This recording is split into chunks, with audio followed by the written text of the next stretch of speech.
And here we go.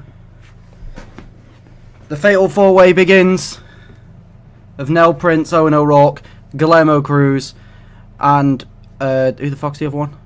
Dante Fenix. Sorry, Dante, I didn't mean to put disrespect to your name. It wasn't like a dig, I just forgot. I mean, okay, best gear, best entrance. Best entrance, without a doubt, is Michael Shaw. Michael Shaw is fucking... is just goated entrance, like, genuinely. Attire... Ooh... To be fair, attire, there's a lot of options. Like, for me, I think it's not debatable that Michael Shaw's got the best entrance, but I think there's a lot of people you could put in for attire, to be honest.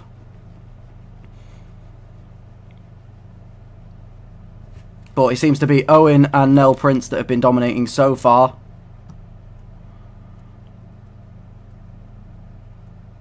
I mean, to be fair, Dante, you're up there, but I'm not, like... I'd have to look at, like, everyone side by side to be able to, you know, clearly say if it is.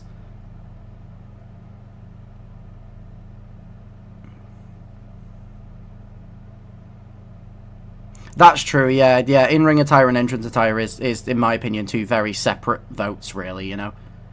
Because there's some people that have really, really fucking good entrance attires, but then they're, like, actual in-ring attire's a bit... Like, not mid, but, like, isn't as good.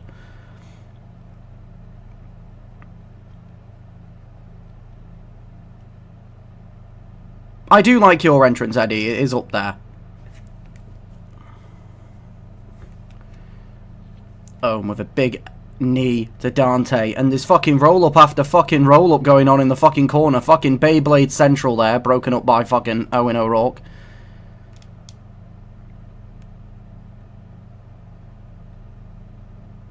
Fucking a big drop kick from Nell Prince, sending Eoin directly into Dante to knock him off. Of course, this is Dante's first match on Strike. He's the only one who isn't used to this environment. All of the other three men in this match have obviously wrestled on this stage before.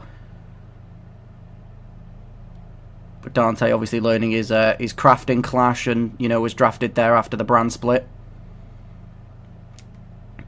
It looked like Nell was going for the stomp there, but Guillermo intercepted him, stopped him from gaining his momentum. Where do you like my entrance attire? In-ring isn't the worst. Foster. I should have worked on Emily Hamilton's a bit more, to be honest. I think it's just like the people that put in... I feel like a lot of the time as well, like people who put their time into the custom images are always going to end up looking a bit better. Just because the in-game assets are a little bit lower. Like, ability. Guillermo going for the pin on Dante. 1. Nell breaks it up. Referee's down. Not like that would do much anyway, because obviously Fatal 4-Way rules apply, so there's no DQ anyways. But I guess it could mean that someone would not get noticed for the pin. And a cutter from Guillermo onto Nell Prince. Both Nell and Dante are completely stunned. Eoin using a lot of aggression in this match here, something that he does excel at. Definitely the more brutal wrestler in this match.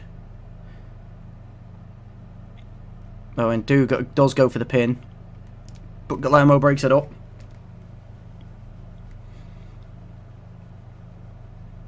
Nice, the two luchadors exchanging blows now.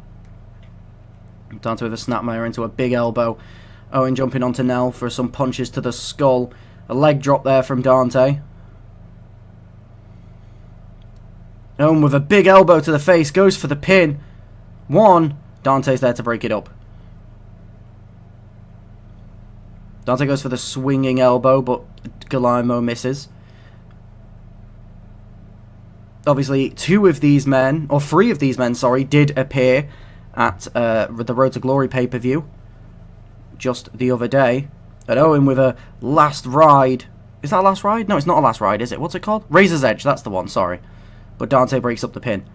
But 3 of these men did compete at Road to Glory, obviously. Eoin was in the match for the International Championship Fatal 4-Way that was eventually won by Francis Sharp.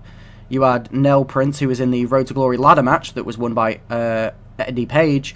and you had Dante Fenix, who went up against Leon Grimes, who kept his undefeated streak alive, defending his European title against Dante. So all three men that were on Road to Glory didn't win, and of course Guillermo didn't make his way onto the show. His tag partner did, who was also part of that fatal four-way alongside Eoin, but obviously didn't quite go his way either. A roll-up now from Nell, but broken up by Dante.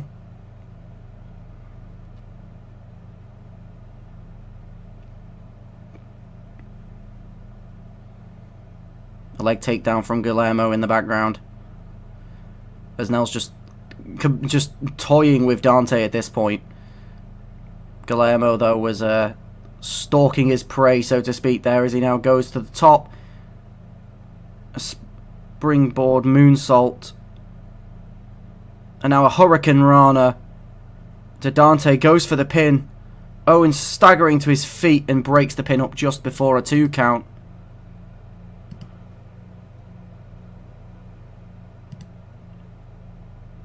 There is a reason why Dante is getting beaten. It's the character arc. Okay. Eoin going for the pin now. Dante breaks it up.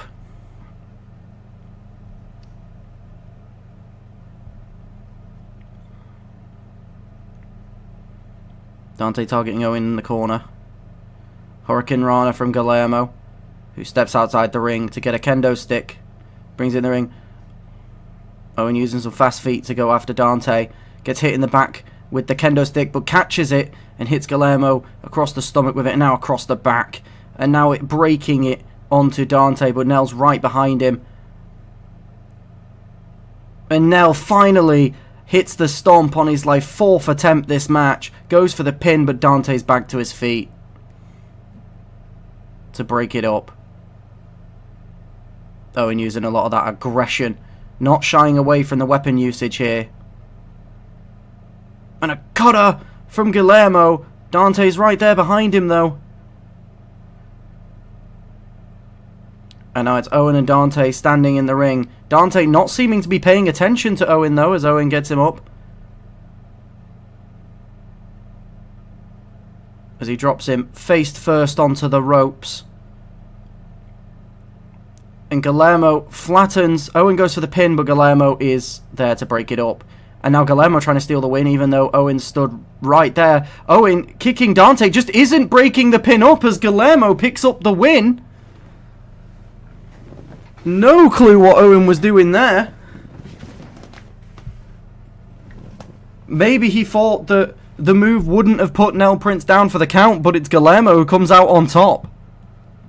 As Eoin just stands there and targets Dante instead of breaking up the pin. Could that be more of a personal issue for Eoin? Maybe it's a case of across this match, the aggression that he was, using quite a lot of his weaponry offense towards Dante. Maybe he's not so happy about the newcomer to the brand. And maybe prioritized his point of making him, understand the severity and the aggression that comes with being on the Strike brand over the win.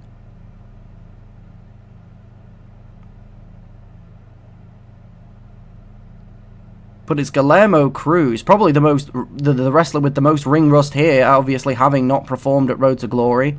Maybe that plays an element of it, where all three of these other men were in quite brutal and, taxing matches across Road to Glory, and obviously Guillermo's coming in with the opposite experience in the past week. He's been able to relax, put his feet up, he's coming fully charged.